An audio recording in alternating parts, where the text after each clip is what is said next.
નમસ્કાર, મારું નામ હર્ષુજી ભૂત છે.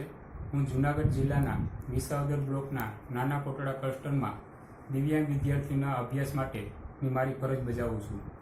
જે વર્તમાન સમયમાં કોવિડ-19ની વૈશ્વિક મહામારીને કારણે સરકારશ્રી દ્વારા હોમ લર્નિંગ કાર્યક્રમ અમલમાં મૂકવામાં આવ્યો છે.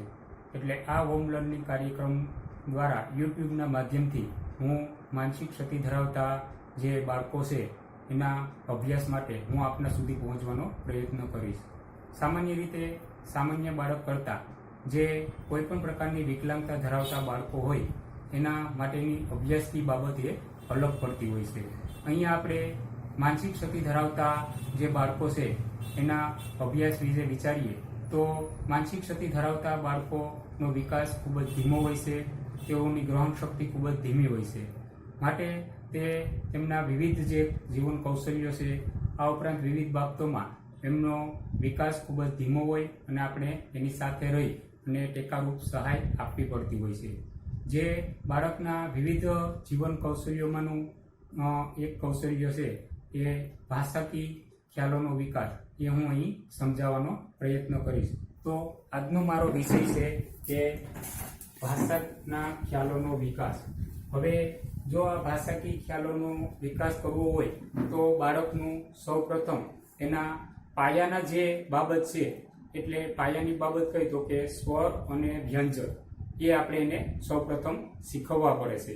એટલે અહીં આપણે બાળકને પેટા વિષય તરીકે અહીંયા મેં લીધો છે મૂળાક્ષર ઓળખ. હવે આ મૂળાક્ષર ઓળખ એ આપણે બાળકને એ ગ્રહણ શક્તિ ઓછી હોય, એની શીખવાની ગતિ ધીમી હોય, એટલે એની ક્ષમતાને અનુરૂપ આપણે એને નાના નાના ભાગમાં વિભાજિત કરવું પડતું હોય છે. એટલે અહીંયા આપણો જે લાંબા ગાળાનો ગોલ થશે ભાષાકીય જ્ઞાનનો વિકાસ. આપણે જે લાંબા સમયે બાળકને જે આ નાના નાના ભાગમાં વિભાજિત કરી અને સંપૂર્ણ રીતે બાળકનો ભાષાકીય જ્ઞાનનો વિકાસ થાય એ આપણો લાંબા ગાળાનો ગોલ રહેશે. અહીં આપણે શોર્ટ ટર્મ ગોલ તરીકે મૂળાક્ષરોની ઓળખ. હવે જે આ મૂળાક્ષરોની ઓળખ છે એમાં આપણે સંપૂર્ણ મૂળાક્ષરો નહીં પરંતુ આપણે ક થી ચ સુધીના મૂળાક્ષરોની ઓળખ કરાવશું. હવે આ બાળકને એ સળંગ રીતે શીખવી શકાતું નથી કારણ કે વારંવાર ભૂલી જતા હોય છે. એટલે આ મૂળાક્ષરોની ઓળખમાં આપણે એનું સૌપ્રથમ ટાસ્ક એનાલિસિસ કરવું પડતું હોય છે, જેને આપણે કાર્ય વિશ્લેષણ તરીકે ઓળખીએ છીએ. અહીંયા આપણે જોઈએ કે ક થી ચ સુધીના મૂળાક્ષરોની ઓળખ કરાવવી એ આપણો એ ટૂંકા ગાળાનો ગોલ બનશે. હવે સૌપ્રથમ આપણે કની ઓળખ કરાવવી.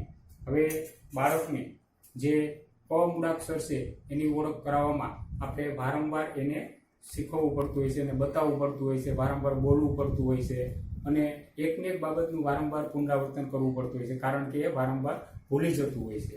આ કની ઓળખ કરાવ્યા બાદ બાળકને કની બીજો મૂળાક્ષર ક સાથે જોડી બનાવવાની મેચિંગ. બાળક એ કની સંપૂર્ણ ઓળખ કરે, એનું નામકરણ એ દર્શાવવાનું બોલી શકે, ત્યારબાદ એ કના જેવો જ બીજો મૂળાક્ષર ક છે એની સાથે જોડી બનાવવાનું, એટલે કે આપણે એને મેચિંગ તરીકે ઓળખીએ કરવાનું કહેશું. ત્યારબાદ અન્ય મૂળાક્ષરોમાંથી કનો મૂળાક્ષર બતાવવાનું કહેવું.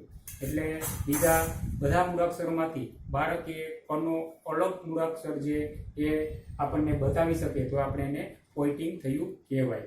ત્યારબાદ અન્ય મૂળાક્ષરોમાંથી કનો મૂળાક્ષર અલગ તારવવા, એટલે કે એનું સામાન્યકરણ કરવું. ક થી ન સુધીના મૂળાક્ષરો આપણે એક સાથે હોય અને એમાંથી બાળકે કનો મૂળાક્ષર એનું ફ્લેશ કાર્ડ હાથમાં લઈ અને આપણને આપી શકે તો એ બાળકે કનું મૂળાક્ષરનું સામાન્યકરણ કર્યું. એટલે કે બાળકને જે કના મૂળાક્ષરની ઓળખ છે એ ખૂબ જ સારી રીતે થઈ ગઈ છે અને બાળક એ સંપૂર્ણ રીતે કના મૂળાક્ષરથી વાકેફ છે.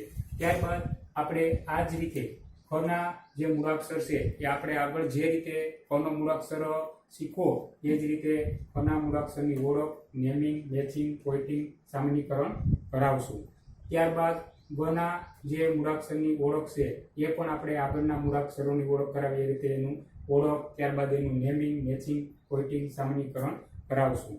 હવે એ જ રીતે ઘના મૂળાક્ષરની આપણે ઓળખ જે આગળ આપણે બાબત કરી એ જ બાબતનું ફરી ફરીને આપણે પુનરાવર્તન કરશું. ઘની ઓળખ આપણે એનું મેચિંગ, નેમિંગ, મેચિંગ, પોઇન્ટિંગ, સામાન્યકરણ કરાવશું.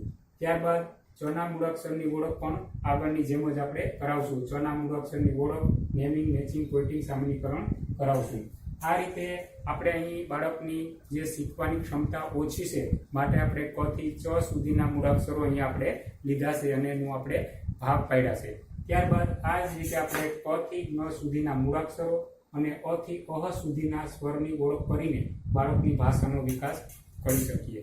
હવે આ રીતે બાળકને સ્વર અને વ્યંજન જો સંપૂર્ણ રીતે આવડી જાય ત્યારબાદ બાળકને એ સાદા શબ્દો જેવા કે ક, ત્યાર પછી સૌપ્રથમ બબે મૂળાક્ષરના શબ્દો ક, પ, જ, મ આ રીતે આપણે એને વચાવશું. ત્યારબાદ 3 મૂળાક્ષરના શબ્દો એ રીતે બાળકને આગળ આપણે જે સાદા શબ્દો મૂળાક્ષરો છે ત્યારબાદ એને કાનાવાળા, પછી રસવઈ, દીર્ઘઈ, એ રીતે આગળ એને ભાષાકીય વિકાસ કરી શકીએ. હવે આ જે બાળકને મેં અહીં તમને કાર્ય વિશ્લેષણ બતાવ્યું એ હું તમને હવે જે બાળકને આપણે પ્રવૃત્તિ કઈ રીતે કરાવી શકીએ એ હું તમને અહીં ફ્લેશ કાર્ડ દ્વારા સમજાવીશ.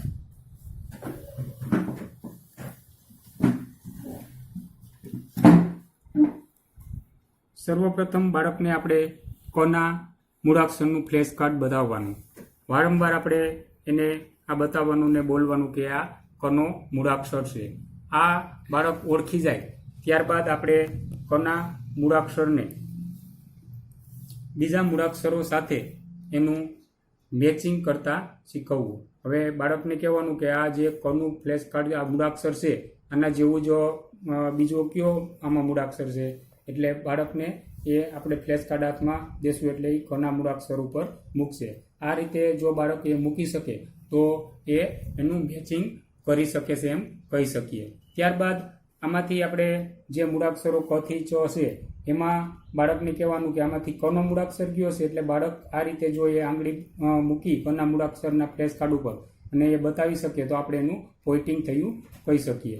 ત્યારબાદ એ બાળકને જે આ ક થી ચ સુધીના મૂળાક્ષરો છે એમાંથી આપણે બાળકને કહેવાનું કે કના મૂળાક્ષરનું ફ્લેશ કાર્ડ મને આપ. એટલે બાળક જો આ રીતે ઉઠાવી અને આપણને આપી શકે તો એ આપણે એને કના મૂળાક્ષરની સારી રીતે ઓળખ થઈ છે એમ કહી શકીએ. હવે આ બાબત જે મૂળાક્ષરો શીખવવાની છે એ આપણે ખાસ ધ્યાન રાખવાનું કે આ બાળકને જેમ જેમ પ્રોત્સાહન આપશું એમ એનો શીખવાનો ઉત્સાહ વધશે.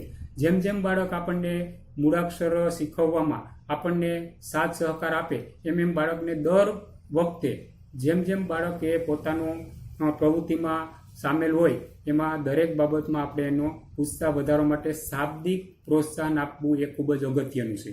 દાખલા તરીકે બાળકને આપણે કહીએ કે આ કયો મૂળાક્ષર છે, પહેલાં આપણે એને શીખવું હોય કે આ ક છે એટલે બાળક એ બોલે કે ક તો આપણે એને શાબ્દિક પ્રોત્સાહન સરસ, વેરી ગુડ, શાબાશ એ રીતે આપણે એને શાબ્દિક રીતે પ્રોત્સાહિત કરવાનું છે. જો બાળક એ શીખવામાં આપણને એટલું બધો સહકાર ન આપતું હોય તો આપણને સેકન્ડરી જે પ્રોત્સાહન છે આપીએ, પરંતુ એ ખૂબ જ જરૂર પડે તો જ આપવું. સેકન્ડરી પ્રોત્સાહનમાં ક્યારેક બાળકને ટેવ પડી જાય. સેકન્ડરી પ્રોત્સાહન તરીકે આપણે કોઈ બાળકને ખાવાની વસ્તુ છે, ચોકલેટ છે, ત્યારબાદ કોઈ એને ગમતી વસ્તુ છે એ આપી શકીએ, પરંતુ એ સેકન્ડરી પ્રોત્સાહનનો ઉપયોગ ના છૂટકે ખૂબ જ કટોકટીની પરિસ્થિતિમાં કરવો. કારણ કે એ બાળકને જો એક વખત ટેવ પડી ગઈ તો એને આપણે પાછું દૂર કરવી ખૂબ જ અઘરી થશે. એટલે સેકન્ડરી પ્રોત્સાહનનો ઉપયોગ આપણે બને ત્યાં સુધી ઓછો કરવો, જરૂર પડે તો જ કરવો, નહીંતર આપણે એને શાબ્દિક પ્રોત્સાહન દ્વારા જ આપણે એને શીખવી શકવું. ત્યારબાદ આપણે કના મૂળાક્ષરની ઓળખ થઈ ગયા બાદ આપણે બાળકને કના મૂળાક્ષરની ઓળખ જે આપણે સૌપ્રથમ કના મૂળાક્ષરની ઓળખ કરાવી હતી એ જ રીતે સૌપ્રથમ આનું બાળકને કહેવાનું કે આ ખનો મૂળાક્ષર છે. હવે બાળકને વારંવાર આ રજૂઆત કર્યા બાદ બાળક એ શીખી શકશે કે આ ખનો મૂળાક્ષર છે.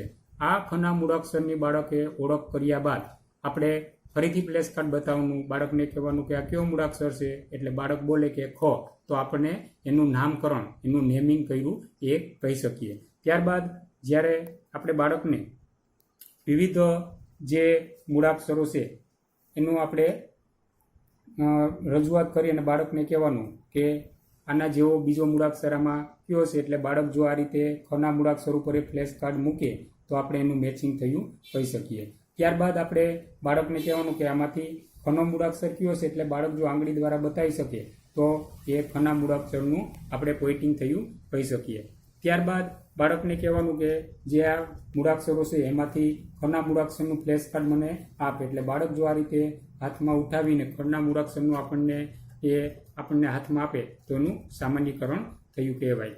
આમાં પણ આપણે જે પહેલાં ખના મૂળાક્ષરમાં શીખવું હતું એ જ રીતે બાળકને પ્રોત્સાહન આપીને શીખવવાનું છે.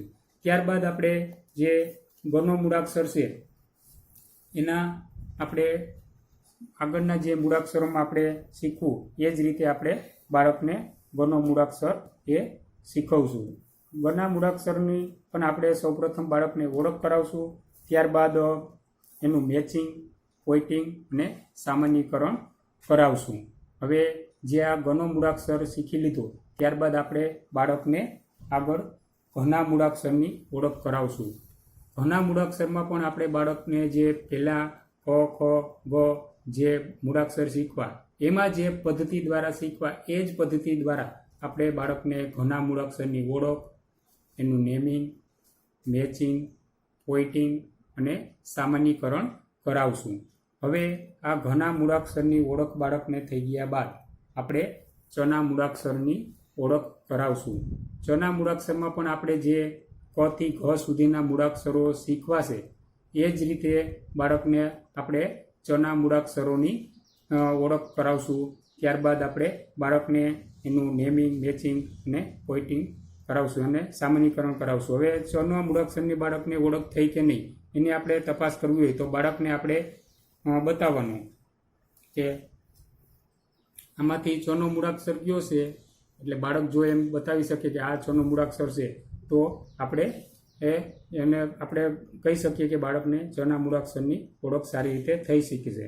હવે ચના મૂળાક્ષરની ઓળખ બાદ આપણે બાળકને એમાં એનું મેચિંગ કરાવવાનું. આ જે ક થી ચ સુધીના મૂળાક્ષરો છે એમાં બાળકને કહેવાનું કે આના જેવો જ બીજો મૂળાક્ષર ચ ક્યાં છે. એટલે બાળક આ રીતે જો એની ઉપર ફ્લેશ કાર્ડ મૂકે તો આપણે કહી શકીએ કે બાળક એનું મેચિંગ સારી રીતે કરી શક્યું છે.